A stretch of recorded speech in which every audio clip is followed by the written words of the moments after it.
en nuestra sesión educativa de cada jueves, con la presencia del profesor José Gómez Cerda, reconocido líder sindical, quien ha escrito interesantes ensayos sobre el sindicalismo en la República Dominicana y un versado conocedor de temas nacionales e internacionales.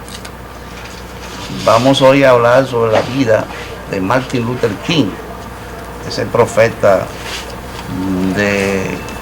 que fue asesinado luego de liderar todo un movimiento contra el racismo en Estados Unidos y por la libertad de los derechos de la raza negra, y su lucha le costó la vida. Profesor, usted tiene la palabra. Bueno, la proclamación anoche de Barack Obama como candidato presidencial del Partido Demócrata de Estados Unidos, indudablemente es uno de los frutos de la lucha que han tenido muchos líderes, hombres y mujeres de Estados Unidos, por defender los derechos civiles, especialmente de los negros, sobre la segregación, o sea, la separación de blancos y negros en Estados Unidos. E indudablemente la figura más importante como precursor de esa lucha ha sido Martin Luther King. Martin Luther King fue un defensor de los derechos humanos, especialmente los afro-norteamericanos, una persona que luchó contra el racismo y la xenofobia y frente a la segregación racial y la discriminación. En 1951 se graduó en el Seminario Teológico de Crosser y después hizo un doctorado en Boston. La influencia de Martin Luther King se debe fundamentalmente a Mahatma Gandhi. Martin Luther King desde joven fue un iniciador, un estudioso de las actividades de Martin Luther King, que fue quien inspiró la tarea que él hizo en la filosofía de la protesta con la no violencia activa. Además de eso, él fue pastor de la iglesia baptista en Alabama. Y en ese año, en 1954, cuando él comenzó su actividad pública, fue prohibida la segregación en varios estados del sur. Quiere decir que antes los niños blancos iban a un tipo de escuela, los negros iban a otro, y a partir de 1954 se comenzó una integración racial, especialmente en las escuelas. Martin Luther King viajó a la India para conocer mejor la filosofía, el pensamiento y la acción de Mahatma Gandhi, y se metió toda ese tipo de filosofía para su trabajo. Martin Luther King dijo que Gandhi fue la primera persona que elevó la ética del amor de Jesús y con una poderosa y efectiva fuerza social. En 1955, Rosalind Parr, que era una señora negra de 42 años, se negó a darle su asiento a un blanco en un autobús. Y eso inició una gran actividad de protesta de los negros, especialmente en esa región, en Alabama, y se creó la Asociación para el Desarrollo de Montgomery, y el vocero que eligieron todas esas asociaciones fue a Martin Luther King, y él comenzó a partir de este problema del autobús un boicot para que los negros no pudieran hacer las actividades que querían las autoridades. Esa protesta duró más de un año. Martin Luther King fue arrestado, su casa fue destrozada, lo amenazaron, pero ellos triunfaron en la lucha contra la segregación. Cuando se constituyó la Conferencia de Líderes Cristianos del Sur, el presidente que se eligió fue a Martin Luther King. En 1959, Martin Luther King se trasladó de Alabama a Atlanta, y ahí se convirtió ya en un líder nacional de los derechos civiles. Hay que saber que Martin Luther King tenía confrontaciones internas. Habían otros grupos de negros que luchaban, que protestaban como era el caso de Malcolm X, de El Poder Negro y los musulmanes negros. Estos grupos tenían los mismos objetivos, pero a través de la violencia. Y Martin Luther King era a través de la no violencia. En 1960 se hicieron protestas de los estudiantes y Martin Luther King nuevamente fue preso, y esa vez fue libertado por Kennedy, John F. Kennedy, que no era presidente todavía, sino era candidato a la presidencia.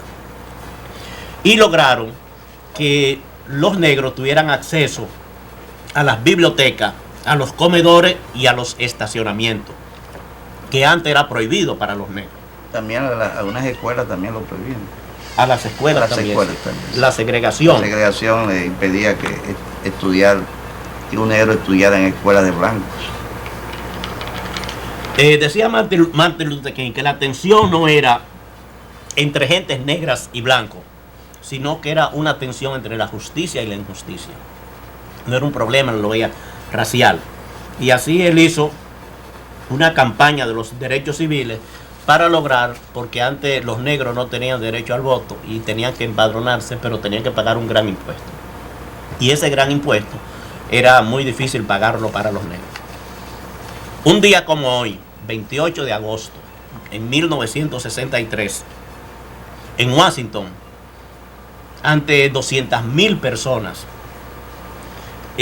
Martin Luther King dijo un discurso que ha sido uno de los discursos más conocidos de él, a pesar de que era un gran orador que dijo muchos discursos, pero ese discurso es el más famoso. On the red hills of Georgia, the sons of former slaves and the sons of former slave owners will be able to sit down together at the table of brotherhood. I have a dream that one day, even the state of Mississippi, a state sweltering with the heat of injustice, sweltering with the heat of oppression, will be transformed into an oasis of freedom and justice. I have a dream that my 4 little children will one day live in a nation where they will not be judged by the color of their skin, but by the content of their character. I have a dream today.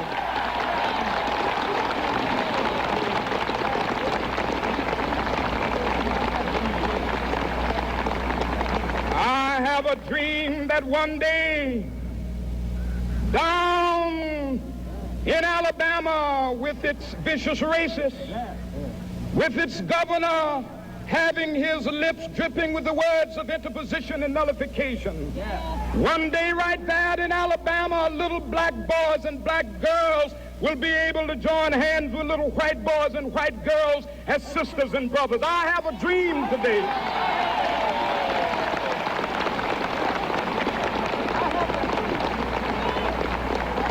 I have a dream that one day every valley shall be exalted, and every hill and mountain shall be made low. The rough places will be made plain, and the crooked places will be made straight. And the glory of the Lord shall be revealed, and all flesh shall see it together.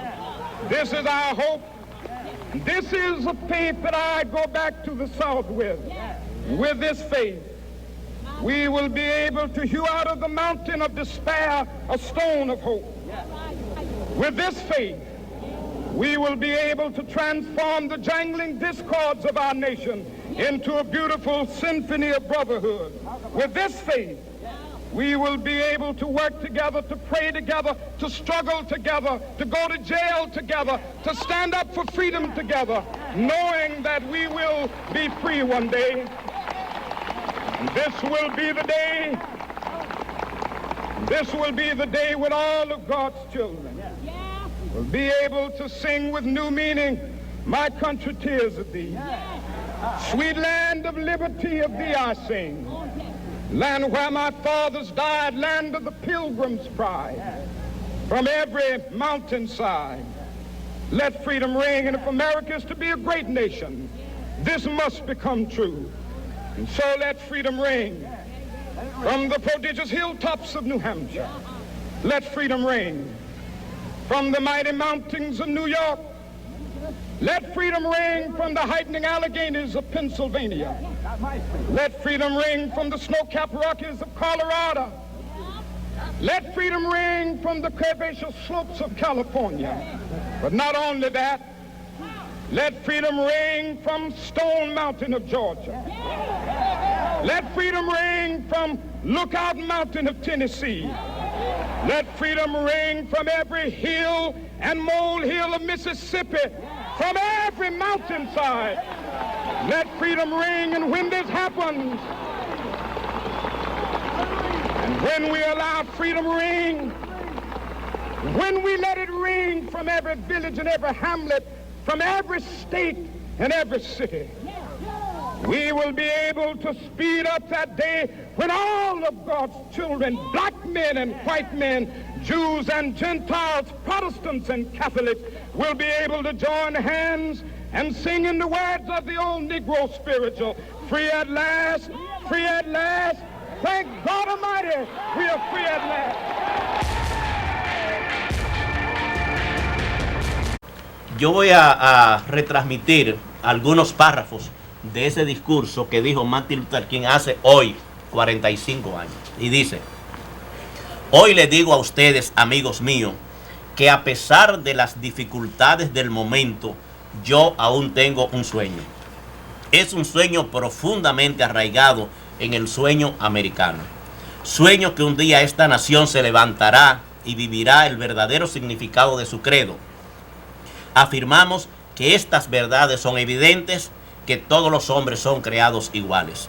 Sueño que un día, en las rojas colinas de Georgia, los hijos de los antiguos esclavos y los hijos de los antiguos dueños de esclavos se puedan sentar juntos en la mesa de la hermandad.